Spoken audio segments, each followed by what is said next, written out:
Saudara, di tengah jeda perang di kawasan Timur Tengah, Israel melakukan uji coba pertahanan udara atau Iron Dome.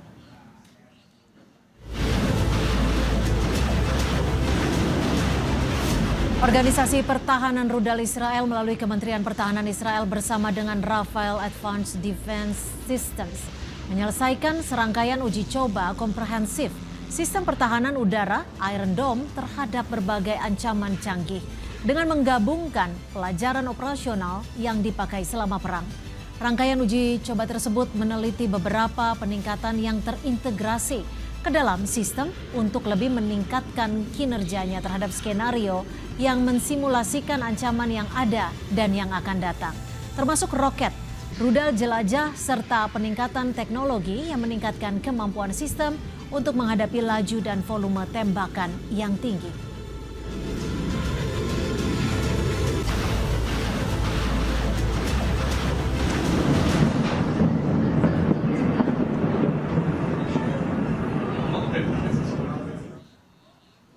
Sebelumnya, militer Israel merilis sebuah video yang diklaim momen penghancuran rute terowongan bawah tanah di desa Majdal Zone di Lebanon Selatan.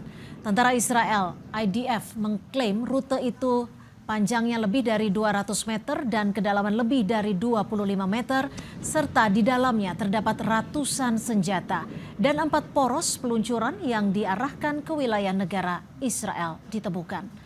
Pekan lalu Israel dan Lebanon menandatangani perjanjian kerangka kerja untuk mengakhiri pertempuran terbaru antara Israel dan kelompok militan Hizbullah yang didukung Iran, yang dimulai 2 hari setelah perang Iran dimulai ketika Hizbullah menembaki Israel. Israel telah menanggapi dengan invasi ke Lebanon Selatan dan mengatakan tidak akan mundur sampai Hizbullah dilucuti senjata.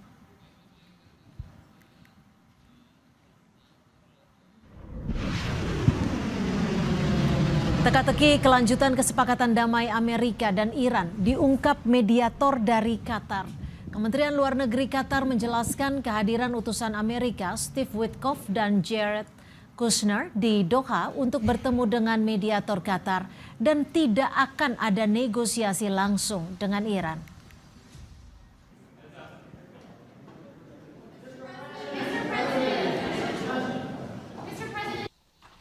The U.S. envoy, Mr. Steve Witkoff and Mr. Jared Kushner are here in Doha to meet with the negotiators, with the mediators, meaning with the Qatari officials, and the talks will be around all regional issues which are of concern, including, of course, the negotiations with Iran, but also including Lebanon and other files in the region. So they are not here for direct negotiations with the Iranians or related meetings.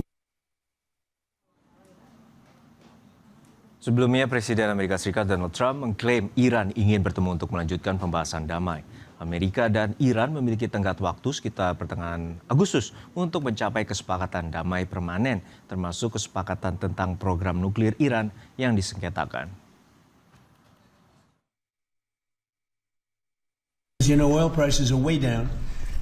We hit $69 today.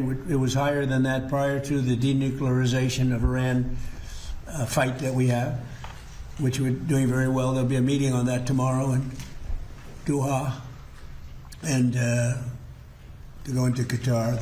I think they've already left, or they're just about getting ready to leave. So we'll see how that goes. But we're doing very well on that front. But the meeting in Doha is going to be perhaps important, perhaps not. We're going to find out. Negosiasi kesepakatan damai Amerika Serikat dan Iran tertunda usai saling serang buntut insiden penembakan kapal di Selat Hormuz. Lengkapnya akan kita bahas bersama Marsma, TNI Purnawirawan Agung Sasongko Jati, pakar PPAU yang juga alumnus US Air College. Selamat sore, Pak Agung. Semoga selamat sore. Ya, Pak Agung, kita mengetahui bahwa Iran menyatakan bahwa kedaulatan Selat Hormuz adalah kedaulatan milik Iran dan saat ini menjadi polemik di antara Amerika Serikat dengan Iran. Saat ini juga akan dilakukan negosiasi atau pertemuan technical talk antara Amerika dengan Iran. Lalu seperti apa sebenarnya masa depan negosiasi damai dan apakah masih mungkin berlanjut? Negosiasi damai itu dibutuhkan oleh semua pihak, tapi kelihatan yang lebih butuh damai itu adalah Amerika. Kenapa? Buktinya mereka datang ke Qatar si Witkoff dan Kushner datang ke Qatar untuk ngomong. Kenapa? Ya, begini. Di dalam situasi seperti ini, Amerika itu menderita hal yang sangat rugi besar ya. Apa yang dia tuju dengan serangan tanggal 28 Februari bersama Israel, ternyata dia terjebak dalam suatu quagmire atau suatu kondisi yang membuat dia pilihannya tidak banyak.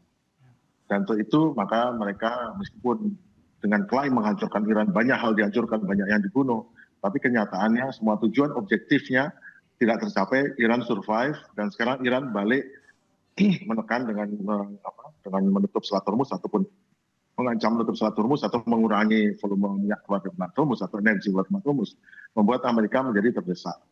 Itu kuat-kuatan. Kenapa? Karena Amerika juga berat ya, dia melaksanakan MOU ini. Pertama, dia mengendalikan Israel berat sekali. Dia harus memberikan konsesi apa pada Israel agar Israel mau soal Lebanon ini. Tapi di sisi lain juga ini harus berhenti. Dan juga, tapi dia juga sebagian masih merencanakan untuk tetap menjaga sebagian wibawanya sebagai adidaya di Timur Tengah dengan memaksa Iran meskipun Lebanon masih ada serangan Israel, meskipun dikurangi serangannya, meskipun juga sanksi katanya akan diberikan pada Iran, tapi dia juga mencoba untuk mengizinkan pesawat di luar persetujuan 30 hari di mana Iran akan mengelola selama 30 hari yang aman, baru nanti keluarnya lebih lancar. Tapi sekarang semua yang keluar harus sesuai dengan Oman, itu sudah ada dalam kesepakatan MOU. Tetapi namanya negara adidaya berusaha itu tidak terlalu dipenuhi sehingga dia menunjukkan, nih loh saya masih ini Iran manut sama saya. Tapi Iran ternyata tidak demikian. Sebagai pihak yang memegang dalam bidang ekonomi tekanan yang lebih besar, memiliki leverage lebih besar, dia tidak menang dalam pertempuran Iran, tetapi dalam peperangan dia memenangkan selain militer. Di bidang diplomasi dia menang, di bidang informasional dia menang, di bidang ekonomi dia menang karena kuat-kuatan Amerika lebih tidak bertahan bila ekonominya terganggu dengan adanya minyak tidak bebas keluar dari Selat Hormuz. Dan pada saat Iran membuka, otomatis langsung harga minyak terrecover. Artinya memang Iran yang punya power, bukan Amerika yang power dalam menentukan kelanjutan ekonomi. Tapi untuk artinya di sini Amerika Serikat ingin mengubah status quo atas Selat Hormuz, Pak Agung. Amerika ingin menjaga status quo di Selat Hormuz. Iran ingin merubah status quo. Dan Amerika sekarang sedang mempertahankan status quo yang tersisa. Minimal Iran masih manut ini dan itu. Dengan ditekan dia manut. Ternyata Iran tidak manut, tidak menurut ya. Dan akibatnya apa? Ya Iran tidak mau, saya tidak mau lagi. Saya 40 tahun lebih saya diberi sanksi oleh kamu dengan aturan dunia yang ditentukan oleh kamu, dan banyak orang memberi sanksi karena takut sama kamu. Sekarang tidak, saya akan mengambil keputusan sendiri, saya akan atur sendiri. Semua yang berada di lingkungan sekitar saya akan harus berada di bawah hemisfer pengaruh saya. Karena sesungguhnya pada saat zaman Shah Reza Pahlavi sebelum tahun 79, yang memegang kekuasaan di Selat Hormuz atau di Teluk Persia adalah Iran, Persia. Nah, setelah itu, pada saat setelah revolusi Islam Iran tahun 79, kemudian oleh Amerika dan negara sekitarnya itu dikecilkan, dikerdilkan peran Iran. Tapi kan kita tidak bisa merubah kenyataan bahwa memang Iran adalah bangsa yang memang pas menduduki posisi itu. Dan sekarang dia meminta kembali pengaruhnya dulu sebagai adidaya ataupun negara major power di Selat Teluk Parsi, yang memang dari dulu memang dia yang memegang peran untuk menjaga keamanan, mempunyai pengaruh di sekelilingnya di Teluk Parsi. Itu yang terjadi. Ya. Dalam MOU yang juga terjadi sebelumnya bahwa Israel juga diminta untuk menahan diri dalam peperangan di Lebanon. Untuk saat ini, apakah juga faktor Israel ini yang menjadi salah satu bola panas yang untuk mengganjal adanya negosiasi damai? Amerika sangat butuh damai agar ekonominya terjaga dengan minyak energi keluar sehingga tidak ada masalah di bidang harga minyak ya. Tapi dia juga ada masalah politik, yaitu bagaimana dia menekan Israel karena banyak pendukung Israel. Nah sekarang yang terjadi adalah Amerika nyerang Israel, Amerika nyerang Iran nyerang Amerika. Akhirnya terjadi suatu, jadi memang mencapai balance of power, balance daripada kekuatan, keseimbangan kekuatan dan saling tunjuk-menunjuk. Coba lihat ya, Iran menghukum kapal Singapura yang keluar karena nggak ikut aturannya. Kemudian Amerika membalas, dan Iran membalas lagi menyerang Bahrain, Amerika nggak balas.